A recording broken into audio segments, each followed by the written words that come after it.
Sir, meron din binanggit ang Pangulo, yung tungkol daw po dun sa pagdami ng mga bagong tore natin at cell sites.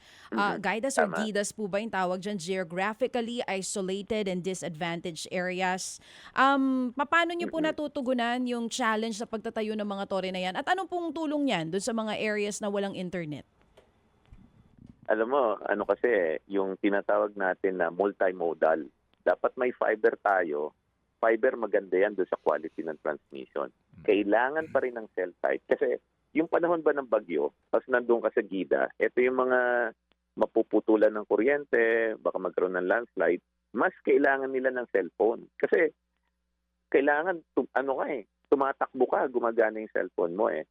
Kaya importante yung cellphone, lalo na doon sa mga gida. So ang objective na ngayon ng pamahalaan, lahat ng gida dapat magkaroon ng self-service. Dahil ano lang yan eh, hindi siya pang connectivity lang at pang aral. Ano siya for disaster recovery din. Oh, wow. So okay, ganun ka-importante ang cellphone.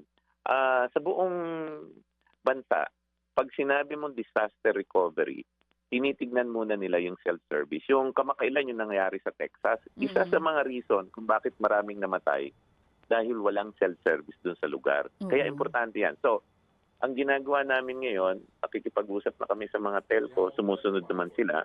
Sabi namin, magtayo na kayo sa mga gida. So, Oo. nagtatayo na. Ang isang tore nga lang, inaabot ng mga 6 months to 9 months para matayo. Oo. So, sabi ko, the earlier we do it, the better. So mararamdaman nila yung mga cell site niyan siguro mga first half of next year. Oo. Magkano budget kada cell site, sir?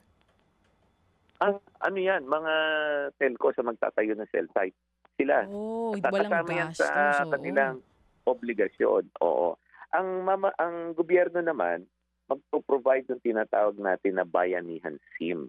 Yung bayanihan SIM naman, yan yung may cell site nga, wala naman silang self-service, Mm.